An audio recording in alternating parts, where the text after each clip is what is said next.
మీ పిల్లలు చదువుకున్నది ఎగ్జామ్ హాల్లో రాయాలన్నా కాంపిటేటివ్ ఎగ్జామ్ క్రాక్ చేయాలన్నా మెమరీ ముఖ్యం. మెమరీ అనేది గిఫ్ట్ కాదు, రైట్ టెక్నిక్ అండ్ ప్రాక్టీస్ తో ఎవరైనా సాధించవచ్చు. నమస్తే, నేను Kavitha. Welcome to I Dream. భవిష్యత్తును దృష్టిలో పెట్టుకుంటే ఏది బెటర్ ప్లానింగ్ అవుతుంది? ఫైనాన్షియల్గా చూసుకున్నప్పటికీ, లేకపోతే ఇన్వెస్ట్మెంట్ పరంగా ప్లాట్లు బెటరా, లేకుంటే అపార్ట్మెంట్లో ఫ్లాట్ బెటరా?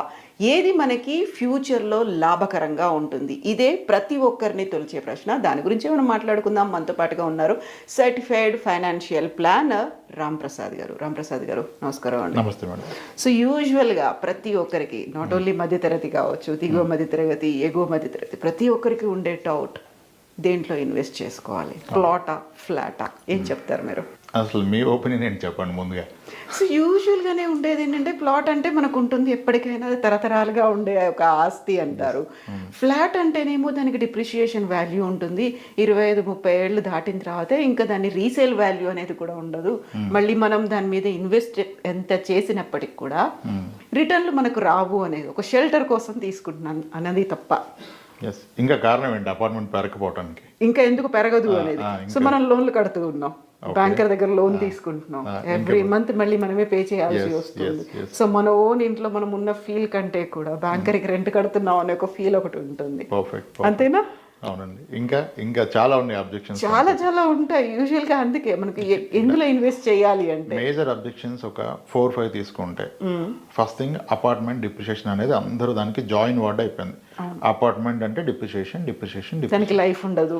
Okay, perfect. డిప్రిషియేషన్ ఒకటి. నెక్స్ట్, లోన్ తీసుకుంటే ఇంట్రెస్ట్ ఎక్కువ కట్టేస్తాం. సెకండ్ది. థర్డ్, అపార్ట్మెంట్లో మీకు ల్యాండ్ షేర్ చాలా తక్కువ వస్తుంది.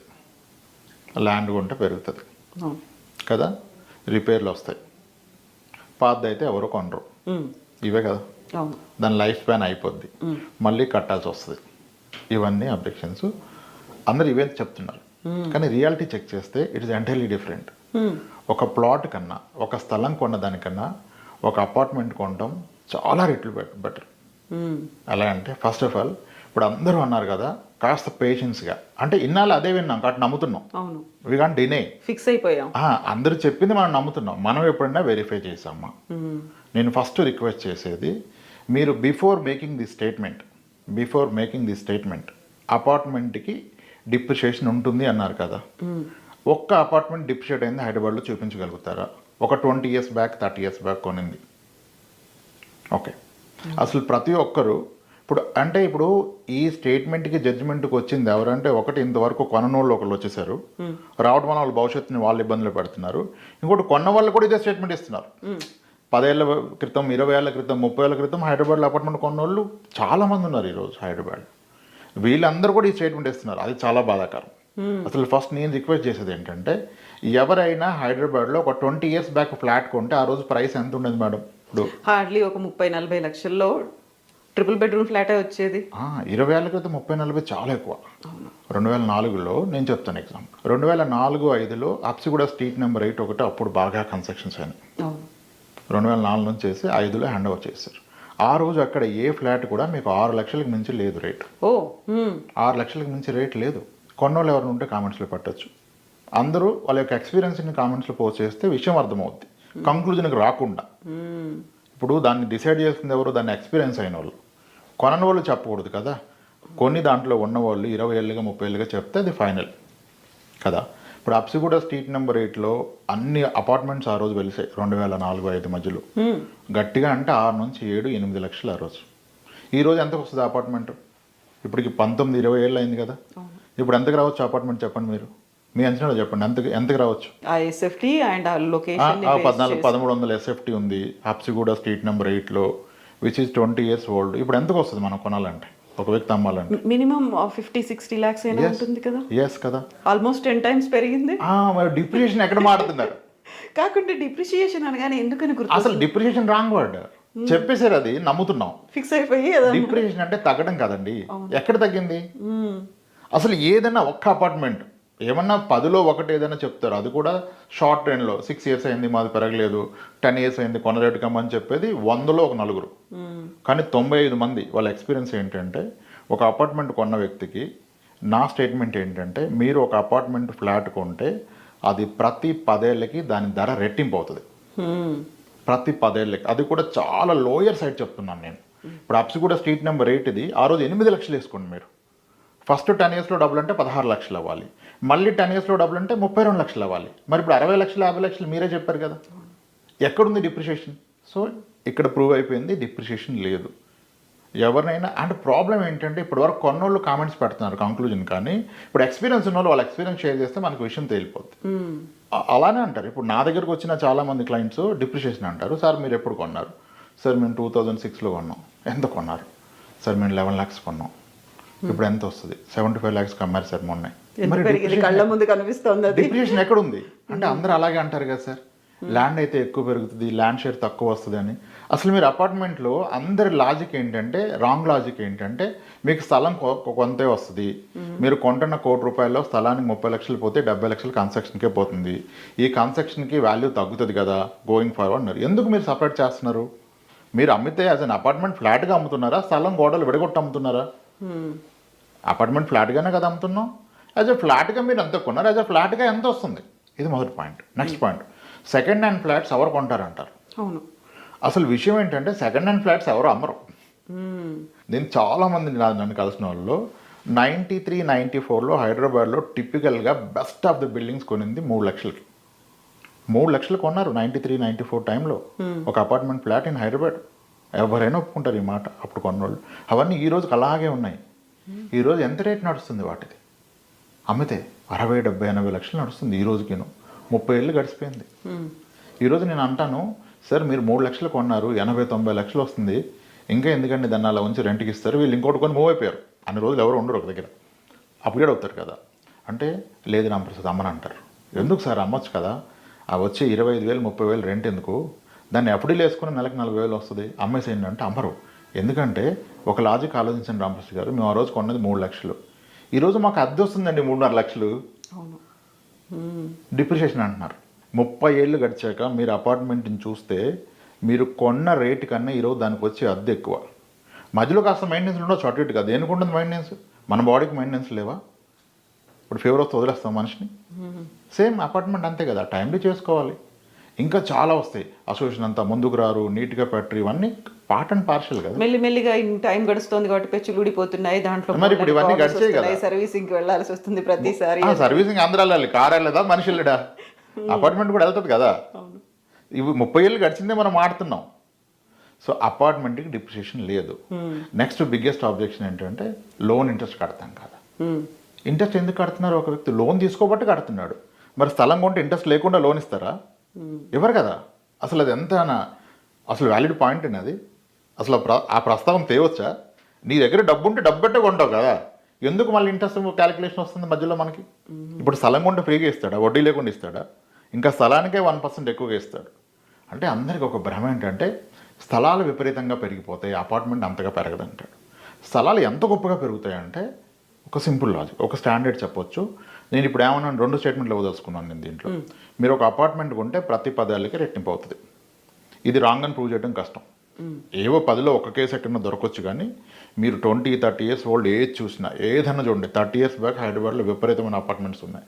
బేగంపేటలో రైల్వే క్రాసింగ్ ఉండేదంట, రైల్వే ట్రాక్ దాటాలంటే గేట్ పడేది అక్కడ. అప్పుడు కూడా అక్కడ కొన్న 2.5 లక్షలకి 3 లక్షలకి ఆ రైల్వే గేట్ ఉంది, లేట్ అవుతుందని చెప్పారు నా క్లయింట్స్. మీకు పంజాగుట్టలో క్రాంతి శిఖర్ అని ఒక అపార్ట్మెంట్ ఉంటుంది, అది ఎంత కొన్నారు తెలుసా? ఫ్లాట్ 60,000 కొన్నారు. 60,000 కొన్నారు. డిప్రిషియేషన్ ఉంటే ఎంత వాళ్ళు అది ఈరోజు ఎంత వస్తుంది? 2 వస్తుంది, 22,000, 24,000. పంజాగుట్ట అనేది ఇప్పుడు మెయిన్ కమర్షియల్ ఏరియా ఉన్నాయి. కోకోల్ ఇక్కడ దివ్యశక్తి అపార్ట్మెంట్ ఒకటి ఉంటుంది, మీకు అమర్పేటలో కీర్తి అపార్ట్మెంట్స్ ఉంటాయి. ఎన్ని జనప్రియాలు ఉన్నాయి మనకి 30 ఇయర్స్ గడిచినవి. ఇవన్నీ ఒకప్పుడు ₹1,00,000, ₹1,50,000 కొన్నవే. మరి డిప్రిషియేషన్ అంటే అవన్నీ ₹1,00,000 ఉండాలి కదా.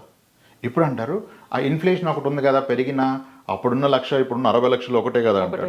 మరి అది అన్నిటికీ అప్లికేబుల్ కదా. మీ స్థలం పెరిగినా అంతే కదా, పొలం పెరిగినా అంతే కదా, బంగారం పెరిగినా అంతే కదా. అంటే ఎందుకో ఒక పార్షియాలిటీ. అపార్ట్మెంట్ అంటే దాన్ని సప్రెస్ చేసేయడం తెలుసుకున్నారు అందరూ. అంటే మెల్లిమెల్లిగా కట్టడాలకి కన్స్ట్రక్షన్కి లైఫ్ వాల్యూ తగ్గిపోతుంది అనే ఫీలా? ఎందుకు అలా తగ్గిపోతుందంటే రేట్ పెరిగింది కదా, ఇంకెక్కడిది. ఆ లాజిక్కే తప్పు. Yes, coming back.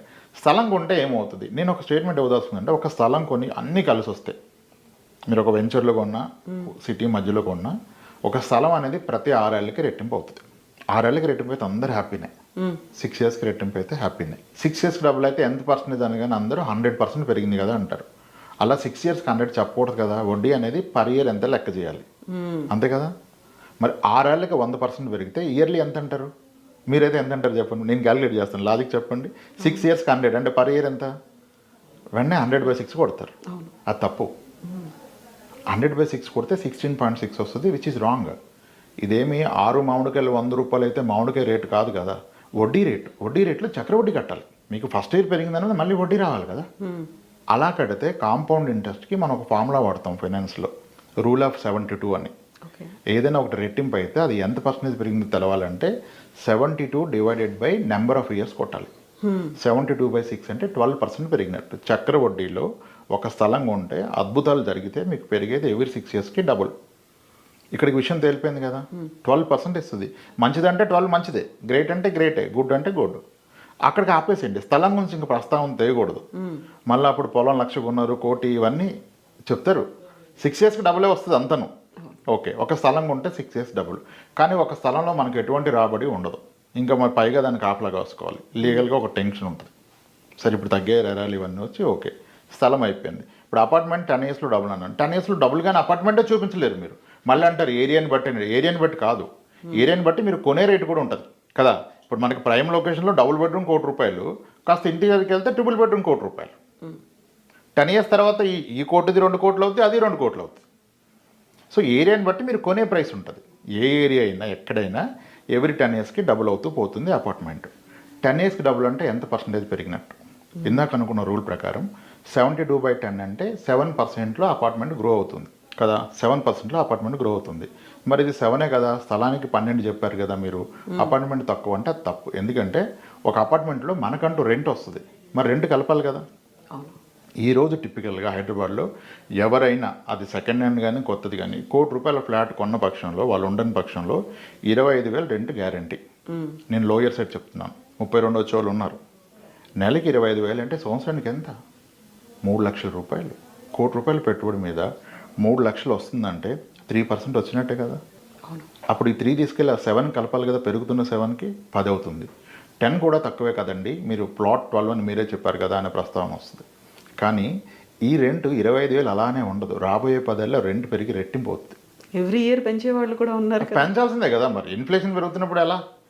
మనం ఇప్పుడు యాజ్ ఎ టెనెంట్ ఏమో పెంచుతున్నాడు అంటాం, యాజ్ ఎ ఓనర్ ఏమో నేను ఇంత ఈఎంఐలు కట్టేస్తాను, పెంచకపోతే ఎలా, నా ఖర్చులు పెరిగిపోయి అంటాడు.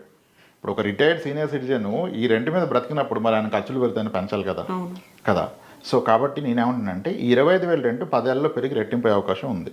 సో యావరేజ్ రెంట్ 3 కాకుండా డబుల్ తీసుకోవచ్చు, 5% తీసుకోండి, సరే 6 వద్దు. కొంతమంది కట్టగానే కొనగానే కూడా 5% వస్తుంది. 5% రెంట్ వస్తుంది, 7% అప్రిసియేషన్. 7 + 5 = 12. అంటే స్థలము 12, అపార్ట్మెంట్ 12. మరి 2 12 అయితే ఏది బెస్ట్? డెఫినెట్గా అపార్ట్మెంట్ బెస్ట్. ఎందుకంటే ఇప్పుడు ఒక వ్యక్తి 1 కోటి రూపాయలు పెట్టి ఒక ప్లాట్ కొన్నారండి, ఇంకో వ్యక్తి 1 కోటి రూపాయలు పెట్టి అపార్ట్మెంట్ కొన్నాడు. వీళ్ళిద్దరు ఇన్వెస్ట్మెంట్ కొరకు కొన్నారు. మొదటి ఇల్లు ఉన్నాయి, సొంత ఇల్లు ఉన్నాయి, లోన్ ఉందో అయిపోయిందో పక్కన పెడితే ఇప్పుడు ఇద్దరు దగ్గర 1 కోటి ఉంది, బోనస్ వచ్చింది, ఏదో డబ్బులు వచ్చాయి, 1 కోటి పెట్టుకున్నారు. 1 కోటి రూపాయల స్థలం కొన్న వ్యక్తికి ఏమొస్తుంది?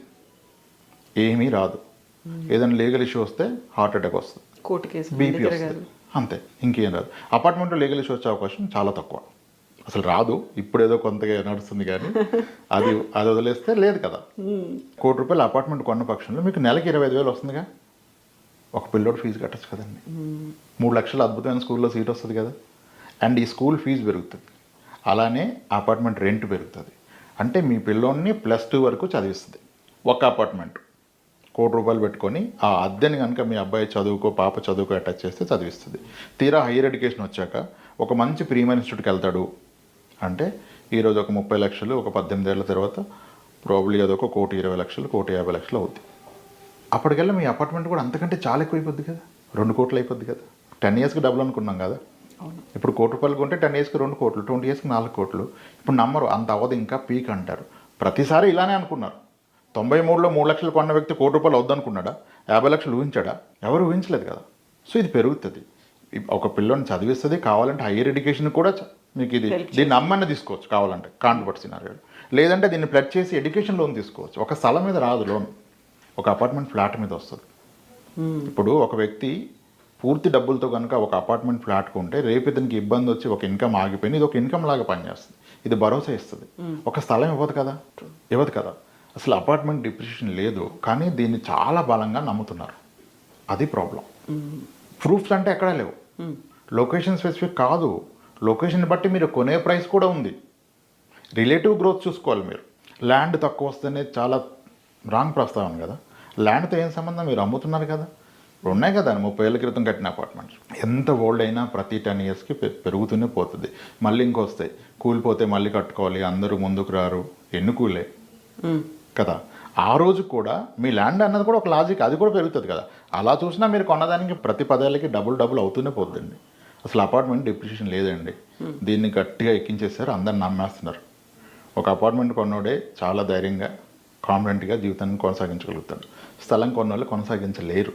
ఇంకోటి, ఒక స్థలం కనుక మీరు రేపటి రోజు అమ్మితే మీకు ఆ ప్రొసీడింగ్స్ అంతా వైట్ రావు, క్యాష్ ట్రాన్సాక్షన్ ఇన్వాల్వ్ అవుతుంది. ఆ క్యాష్ని ఎలా ట్యాకిల్ చేస్తారు? క్యాష్తో పిల్లోడు ఫీజు కట్టగలమా? తీసుకుంటారా కాలేజీ వాళ్ళు? తీసుకోరు కదా. ఒక కారు కొనగలమా 30 లక్షలు క్యాష్ ఇచ్చి? కొనలేం కదా. మరి ఏం చేయగలం? ఒక మంచి బిల్డర్ కూడా తీసుకోడు క్యాష్ మన దగ్గర. అంటే అది పనికిరాంది అయిపోతుంది. సో ఎవరికైతే హార్డ్ క్యాష్ ఉంది, వాళ్ళకి ట్యాక్సులు కట్టలేదు, వాళ్ళు స్థలాలు కొనుక్కుంటే ఓకే. కానీ 30% ట్యాక్స్ కట్టిన వ్యక్తి స్థలం కొనటం అంత కరెక్ట్ కాదని నా అభిప్రాయం. దాని చివరేంటో కూడా చూడాలి కదా. అది అంత రోజులు చూసుకోవాలి. ఎండ్ రిజల్ట్ ఏంటి? వాడతాను అంటాడు, ఎడ్యుకేషన్కి వాడతాను. ఎడ్యుకేషన్కి ఎలా వాడతావు? నువ్వు అమ్మితే నీకు వైట్ ఇస్తున్నారా? మరి అది కాలేజ్ అతను తీసుకున్నప్పుడు ఎలా వాడతారు మీరు? ఇవన్నీ ఒకసారి పరిగణలోకి తీసుకోవాలా. అసలు ఆ 20 ఏళ్ళు ఉన్న అతని ఎక్స్పీరియన్స్ తెలుసుకోండి కదా మీరు. అతను కూడా తప్పే చెప్తున్నాడు. బ్యాడ్ లక్ ఏంటంటే అపార్ట్మెంట్ తగ్గిపోద్దని. కానీ మీరు ఎంత కొన్నారు, ఇప్పుడు ఎంత అంటే అరే చాలా పెరిగింది, అలా అనుకోలేదని చాలామంది చెప్పారు. అపార్ట్మెంట్కి డిప్రిషియేషన్ లేదు. ఎస్ ఉంటాయి, చిన్న చిన్న మైనర్ రిపేర్లు, మెయింటెనెన్స్లు ఉంటాయి. కానీ ఒక స్థలానికన్నా అపార్ట్మెంట్ బెస్ట్. ఇంకోటి, సెకండ్ హ్యాండ్ అపార్ట్మెంట్ ఎవరు కొంటారు అంటారు. నిజానికి సెకండ్ హ్యాండ్ అపార్ట్మెంట్ ఎవరు అమరు. ఈరోజు మన దగ్గర ఒక 20 crores ఉంటే మీ దగ్గర, నా దగ్గర కొత్త ఫ్లాట్స్ ఈవినింగ్ కల్లా ఒక 10 కొనగలుగుతాం. రెడీగా ఉన్నారు కదా, ఆఫీస్కి వెళ్తే సైన్ పెడితే ఇచ్చేస్తారు. సెకండ్ హ్యాండ్ ఎక్కడ దొరుకుతాయేమో చూద్దాం, అన్ని కొనగలుగుతామా? అసలు ఎవరున్నారు సెల్లర్ కదా. అది సో అపార్ట్మెంట్ డిప్రిషియేషన్ లేదంటే లేదు. కాస్త పేషెన్స్గా ఓపిక్గా విషయాన్ని అర్థం చేసుకోవాలి. అందరూ చెప్తున్నారని నమ్మొద్దు. అందరు చెప్తున్నారని అదే చెప్తున్నారు. ఎత్తిపోతల పథకాలు అయిపోయినాయి ఇవన్నీ. చెప్పడం అనేది ఎత్తిపోతల పథకం. ఇటు పోచింది తీసి అటు పోస్తున్నారు, అదే యాస్టేజ్గా. కాస్త టైం చేస్తే అర్థమవుద్ది. అపార్ట్మెంట్ డిప్రిషియేషన్ లేదు. మీరు కనుక పెట్టుబడి పరంగా మీకు బాధ్యతలు ఉండి ఒక ఇన్కమ్ కావాలంటే అపార్ట్మెంటే ఇస్తుంది కదా ఇన్కమ్. స్థలం ఇన్కమ్ అవ్వదు. ఎంత పెరిగినా అమ్మిందాక నీకు 10 రూపాయలు లేదు దాంట్లో. అంత పెద్ద మొత్తం ఎందుకు బ్లాక్ చేస్తారు? ఇంకా లోన్ ప్రస్తావనే తప్పు కదా. అది కొన్నా లోన్లో కొంటే వడ్డీ కట్టాల్సింది, ఇది కొన్నా కట్టాల్సిందే. సో అపార్ట్మెంట్ కొనుక్కోవటం మొత్తం అండి. సో గట్టిగా గుర్తుపెట్టుకోవాల్సినటువంటి అంశం ఇది. ఆలోచించి నమ్మొద్దు, క్రాస్ చెక్ చేయండి. 20 ఏళ్ల క్రితం 30 ఏళ్ల క్రితం కోకోలలో అపార్ట్మెంట్స్ ఉన్నాయి హైదరాబాద్లో. ఎక్కడైనా సరే. నిన్న మాట్లాడుతున్నాను, అతను అంతే అపార్ట్మెంట్ తగ్గిపోద్ది అన్నాడు. అక్కడ ఏదో అమరావతి ఏదో అపార్ట్మెంట్ చెప్పాడు. అది ఓల్డెస్ట్ సార్ మా సిటీలో, మా టౌన్లో అన్నారు. అది 22 ఏళ్ళు అయింది అన్నారు. అప్పుడు ఎంత అంటే అప్పుడు ఎంత సార్ 3 లక్షలు సార్ అన్నాడు. ఇప్పుడు ఎంత అంటే ఇప్పుడు 50 లక్షలు మినిమం సార్ అన్నాడు. మరి ఎలా సార్ డిప్రిషియేట్ అవుద్ది అంటారు? ప్రతి దగ్గర అంతే. వైజాగ్లో వాళ్ళు అలాగే అంటారు. ఆర్కే బీచ్లో అపార్ట్మెంట్స్ 93లో 3 లక్షలు కొన్నారు ఒక్కొక్కరు. ఇప్పుడు 1,40,00,000 నడుస్తుంది. 40,000 అద్దె వస్తుంది, 30,000 అద్దె వస్తుంది. డిప్రిషియేషన్ అంటారు. సో అన్ని చోట్ల ఇదే, ఇంకా అన్ని చోట్ల ఇదే. నేను అనేది 10 years డబుల్, కానీ నిజానికి అంతకన్నా చాలా ఎక్కువ పెరుగుతుంది. నేను లోయర్ సైడ్ చెప్తున్నాను 10 years డబుల్ అని, కానీ నిజానికి చాలా చోట్ల 6-7 yearsకి డబుల్ అయిపోయినాయి ఉన్నాయి. ఆ ఎక్కువ పెరిగింది రిపేర్లకు వేసుకొని సరిపోయి. సో అపార్ట్మెంట్ డిప్రిషియేషన్ లేదు మేడం. ఎస్ అండి, thank you so much Ram Prasad గారు ఫర్ ఒక వాల్యుబుల్ సజెషన్ కోసం. Thank you. థ్యాంక్స్.